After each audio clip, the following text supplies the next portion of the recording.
Hi, and thank you for taking the time to learn more about the Mile High Weaver Awards. My name is Keith Meyer. I'm the Mile High Weaver Awards Program Director, and I'm excited to spend some time together talking about the Mile High Weaver Awards, and more importantly, the larger movement they're part of.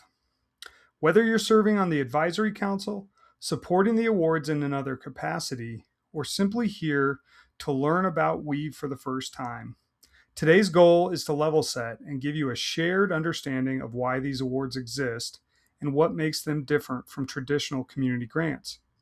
Over the next few minutes, we'll start with the big picture, what Weave is, why social trust matters, and why relationship building has become such an important focus nationally.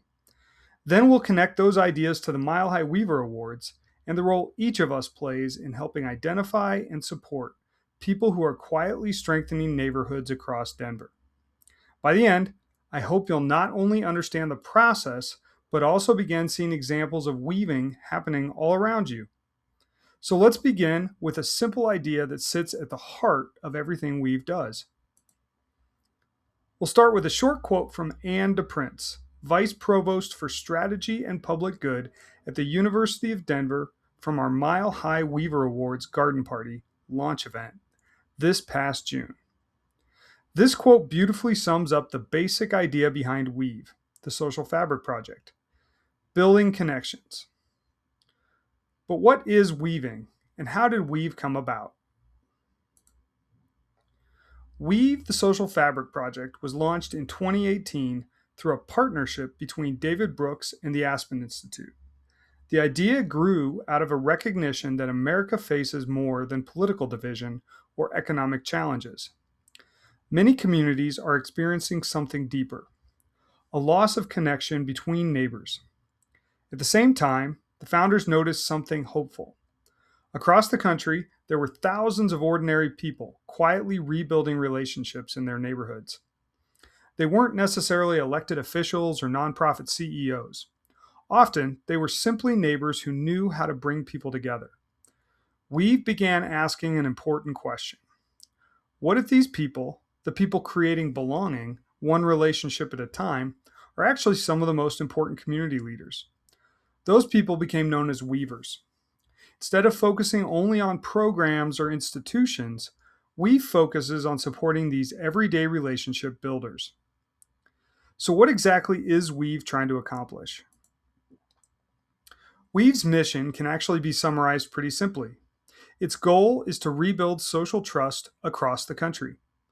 Notice that the objective isn't just increasing volunteerism or funding more community projects. These things are valuable, but Weave believes the deeper issue is trust. If people trust one another, they're more likely to collaborate, solve problems together, welcome newcomers, and create resilient neighborhoods. That means relationships are not just one strategy among many. They're the mechanism that allows communities to thrive. Everything Weave does, including the Weaver Awards, is designed to help strengthen those relationships. So, why has rebuilding trust become such an urgent priority? The research on this is striking. Today, many Americans report lower levels of trust than we've seen in decades. People are less likely to trust their neighbors, more likely to assume the worst about people who are different from them, and often increasingly isolated. Those numbers aren't just statistics, they show up in everyday life. People know fewer neighbors, they're less involved in community organizations, many feel lonely even while living in busy cities. When trust declines, it's harder for communities to solve problems together because people don't believe others will participate or follow through. So rather than responding with fear or pessimism, Weave asks a different question: how do we intentionally rebuild trust? That starts by understanding why trust matters in the first place. When we think about trust, we often think about government or institutions, but social trust is much more personal. It's the confidence we have in people around us. Research consistently shows that stronger relationships improve mental health, physical health, resilience during crises, and overall well being. Communities with higher trust also tend to solve problems more effectively because people already have relationships they can rely on. When neighbors know each other, they exchange information, support one another during emergencies, and work together on shared concerns. In other words, trust isn't just an emotional feeling, it's community infrastructure. It's the invisible network that helps everything else function. David Brooks captures this idea particularly well. This quote really reflects the philosophy behind Weave. Brooks reminds us that society itself is built on relationships. Governments, businesses, schools, nonprofits, all of them depend on people trusting one another enough to cooperate. If those relationships weaken, our institutions become less effective because the human connections underneath them begin to erode. That's why Weave isn't trying to solve every community problem directly. Instead, it's strengthening the relationships that make solving problems possible. It's a subtle distinction, but an important one. So, if broken relationships are the challenge, what's the solution? Weave's answer is surprisingly simple. The solution is weaving. Now, that doesn't mean creating a single event or organizing one volunteer project. It means intentionally helping people develop meaningful relationships where they already live, work, and learn. Every conversation, every neighborhood gathering, every opportunity for people to know one another contributes to stronger social trust. These connections accumulate over time. One relationship leads to another. Eventually, entire communities become more connected. Weaving isn't about creating something completely new. It's about helping relationships grow where people already are. So, what exactly do we mean when we say someone is weaving? Weaving is the practice of building meaningful relationships that allow trust to grow. Notice that the emphasis isn't simply on organizing activities. Two people can attend the same event and have completely different experiences. One may leave having checked a box. Another may leave having formed a new relationship that lasts for years. Weaving focuses on those lasting connections.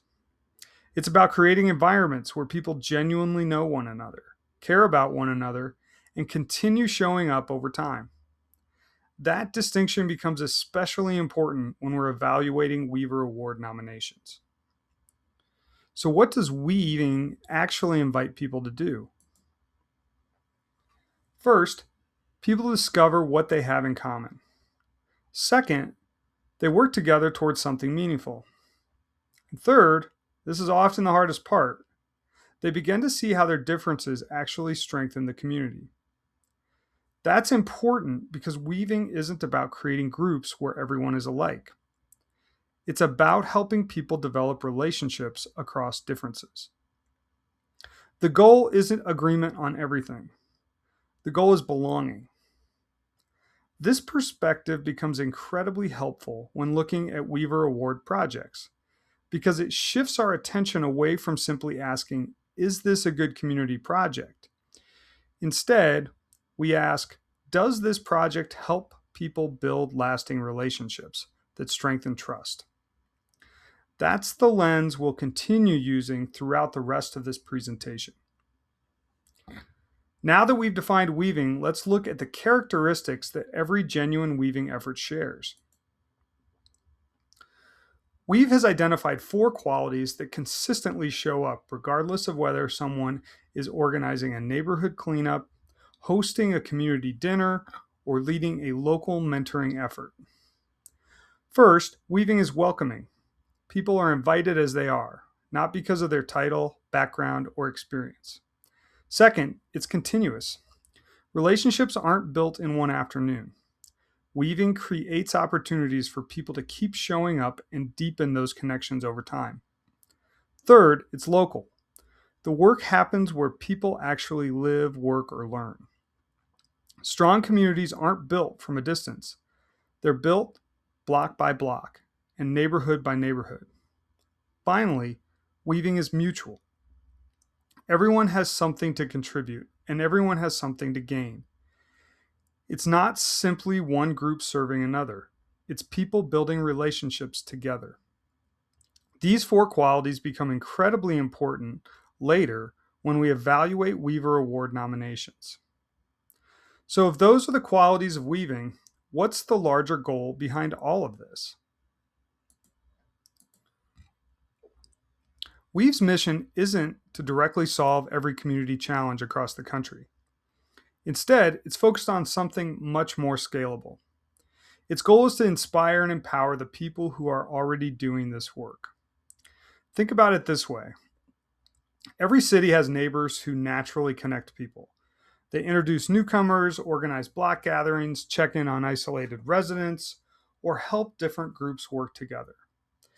Many don't think of themselves as leaders at all. Weave believes those people are one of our greatest community assets.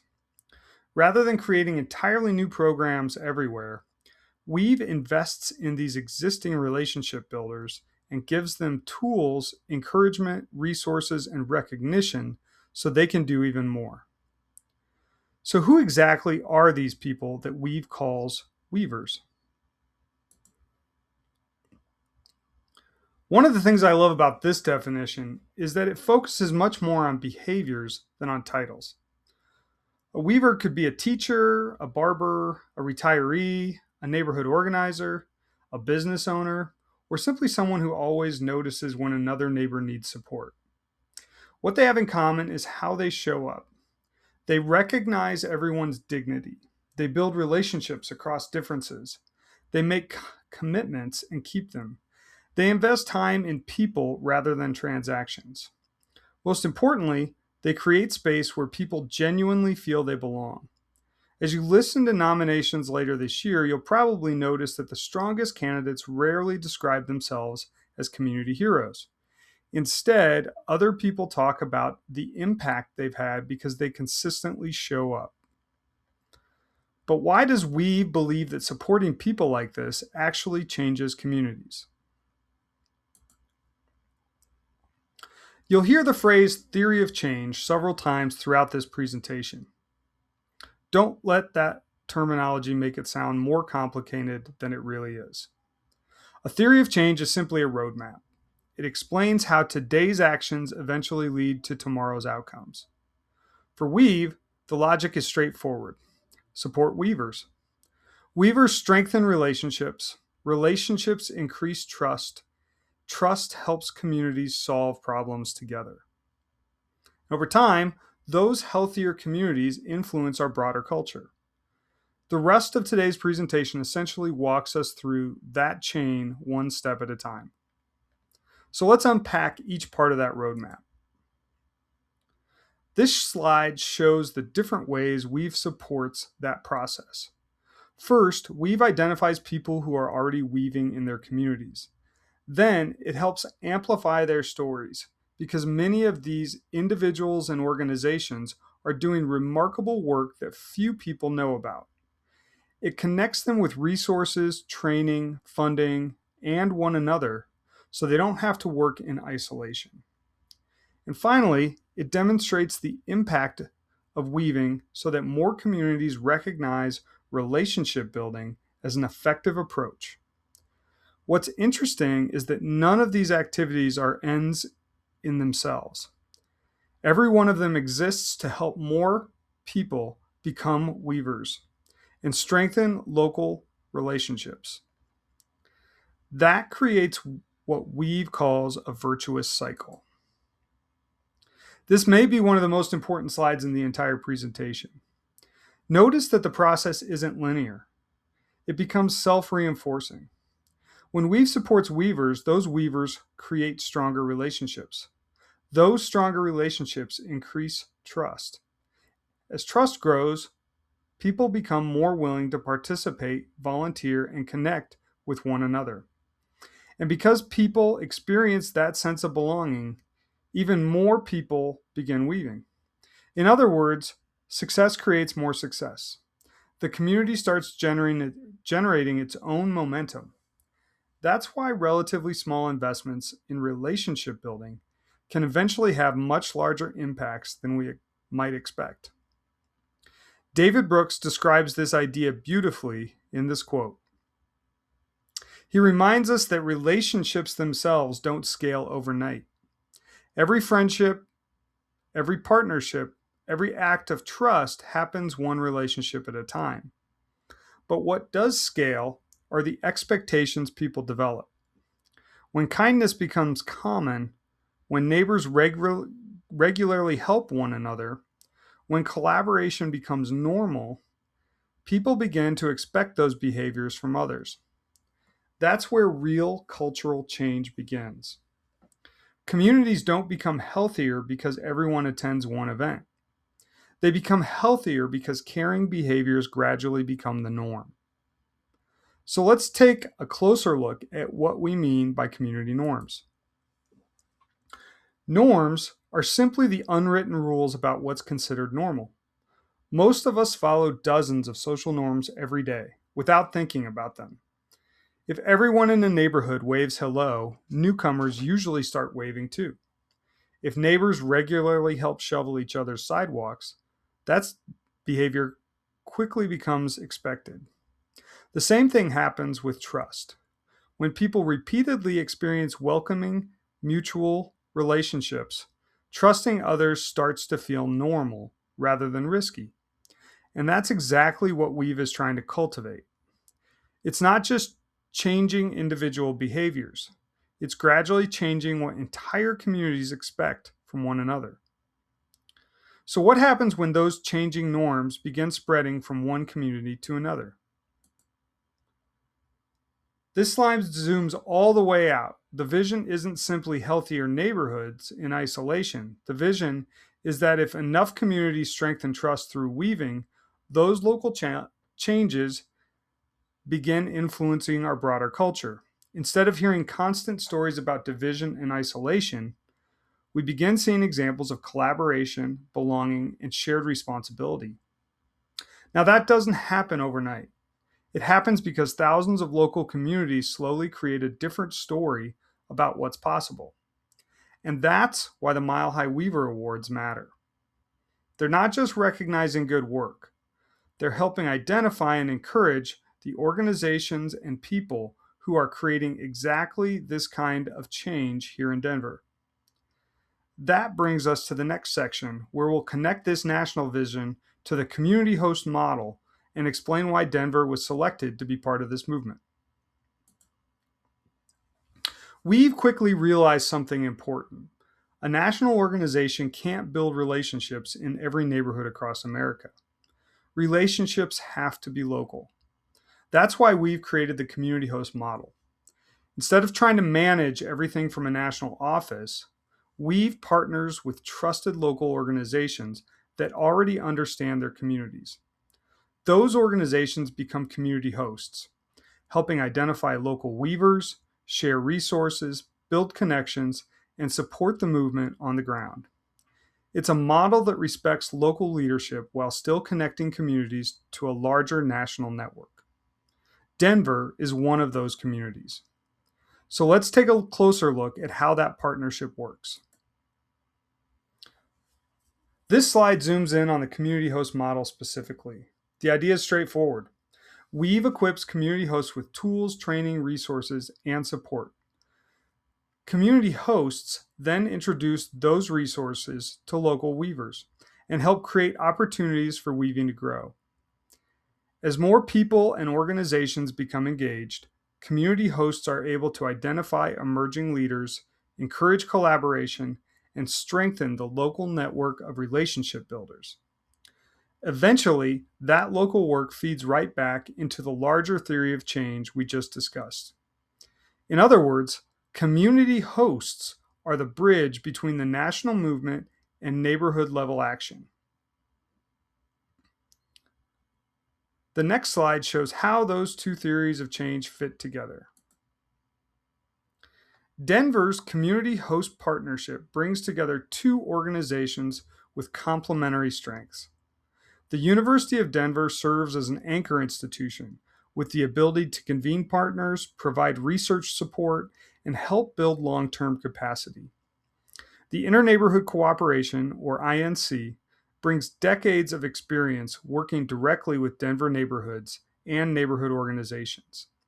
They understand local relationships, community dynamics, and the people doing this work every day. As Weave's National Executive Director, Fred Riley, explained at the Mile High Weaver Awards launch event in June 2026, this partnership is why we were one of 25 initial community hosts selected out of more than 300 applications from across the country. So, what do we actually expect to see happen as this work moves forward? Everything we've talked about so far leads us here. The Mile High Weaver Awards are one of the primary ways Denver puts the ideas of weaving into practice. The awards are designed to identify and celebrate the people who are already strengthening relationships in neighborhoods across the city. Rather than asking who's running the biggest program, we're asking who's helping people build lasting, trusting, and belonging. That difference is important. Many people serve their communities in meaningful ways. The Weaver Awards specifically recognize those whose work brings people together in ways that strengthen the social fabric over time. So, what makes these awards different from a traditional grant program? This slide really captures the heart of the program. Yes, recipients receive a $2,500 micro grant, but the award is about much more than funding. It's about recognizing local weavers, encouraging them, connecting them with one another, and helping them continue building relationships in their communities. You'll notice that the same 4 qualities we discussed earlier appear again: local, welcoming, mutual, and continuous. Those aren't just values. They're the criteria we use when thinking about whether a project truly represents weaving. As advisory council members, keeping those 4 qualities in mind will help us consistently evaluate nominations through the lens of relationship building rather than simply project outcomes. And that brings us to the final section of today's orientation, where we'll talk about how to recognize weaving in practice, who can apply, and what your role will be throughout the awards process. When people first hear about the Weaver Awards, they often focus on the $2,500 micro grant. But in many ways, that's just the starting point. Award recipients also become part of a growing network of weavers, both locally and nationally. They gain access to tools, learning opportunities, encouragement, peer connections, and ongoing support that can help them continue growing their work. Recognition matters, too. Many weavers have been quietly strengthening their neighborhoods for years without much public acknowledgement. Being recognized tells them that this work is valuable, and it helps others learn from what they're doing. So while the grant provides practical support, the larger goal is to strengthen a community of people who are committed to building trust and belonging. So who is eligible to participate?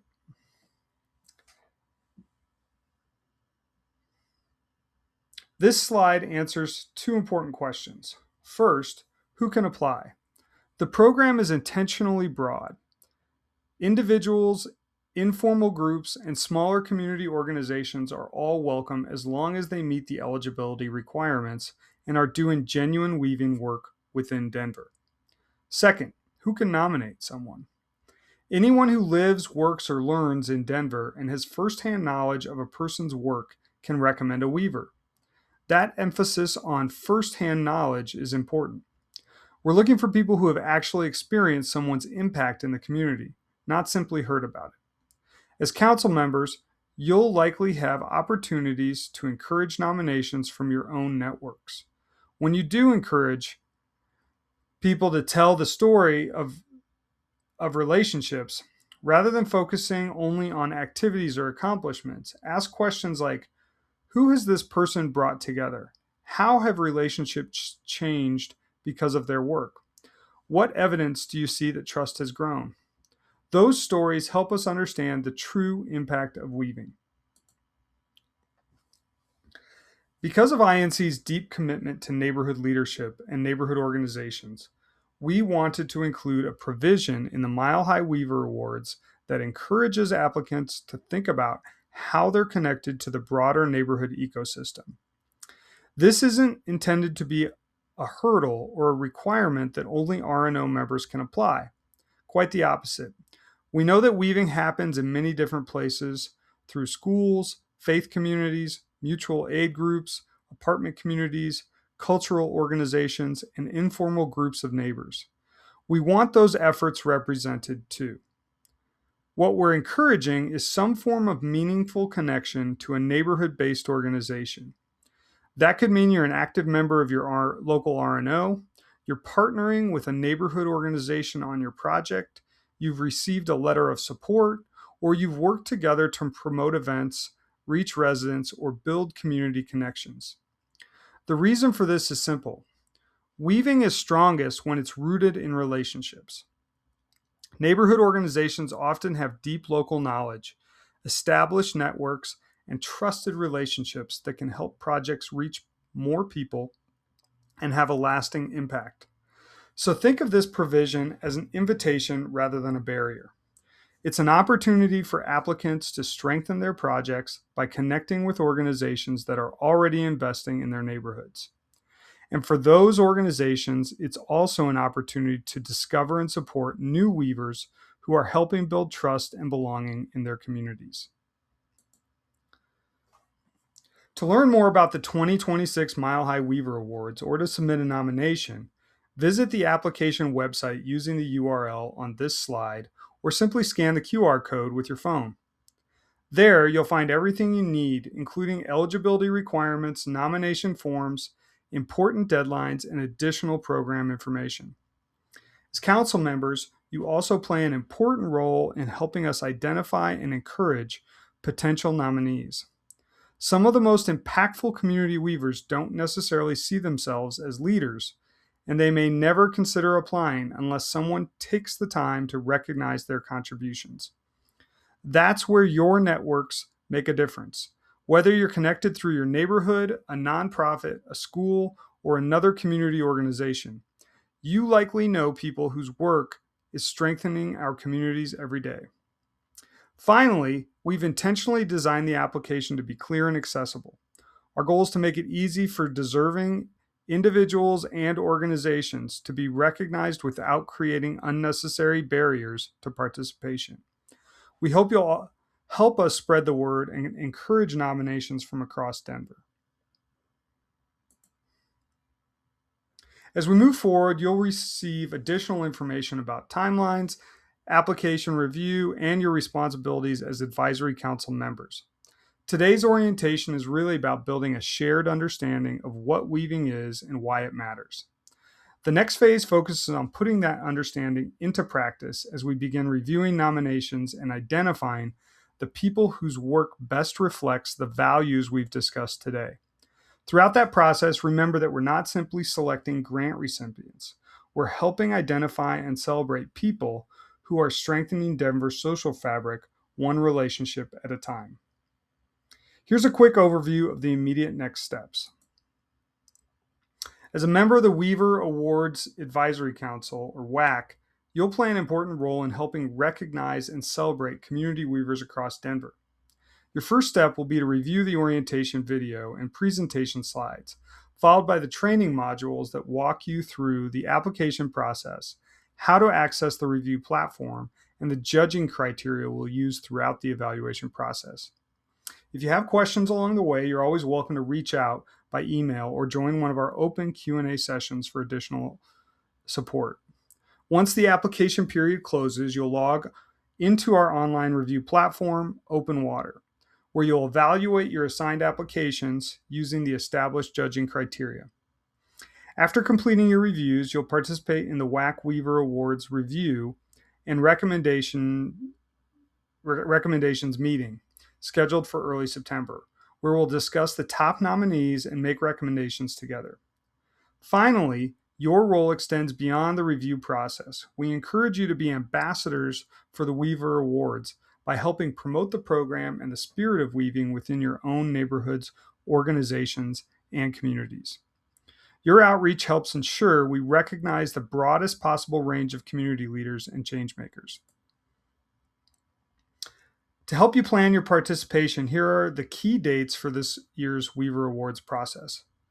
By August 5th, you'll have access to all of the orientation materials and video training modules, so you'll have everything you need before application reviews begin. Throughout August and early September, we'll also offer 2 to 3 live Q&A sessions. These sessions will be recorded, so if you're unable to attend, you'll still be able to watch them at your convenience. The application period closes on August 14th, and that's when the review process begins. From August 14th through September 13th, WAC members will review their assigned applications in open water using the established evaluation criteria. During that review period, we'll also come together for the WAC final review meeting, which will take place between September 8th and September 10th. We'll be reaching out to determine the days and times that work best for the group. Award winners will be notified during the first week of October, and we'll celebrate them together at the INC Annual Awards Celebration on November 12th, where we'll recognize both the Weaver Award recipients and the contributions of the WAC members who made the program possible. Finally, in December, National Weave Award winners will be announced, celebrating outstanding community weavers from across the country. As we wrap up, I'd like to sincerely thank you for your willingness to serve on the Weaver Awards Advisory Council. We know that reviewing applications and participating in this process requires a meaningful investment of your time. We truly appreciate your commitment. Your thoughtful perspectives and lived experiences help ensure that the Weaver Awards recognize individuals who are making a genuine difference in neighborhoods and communities across Denver. Your participation is about more than selecting award recipients. It's about helping shine a light on the people who quietly bring others together, build connections, and strengthen the fabric of our city. Thank you for sharing your time, your expertise, and your passion for community. We're excited to work alongside you over the coming months, and we look forward to celebrating this year's Community Weavers together. Thank you again for being part of this important effort.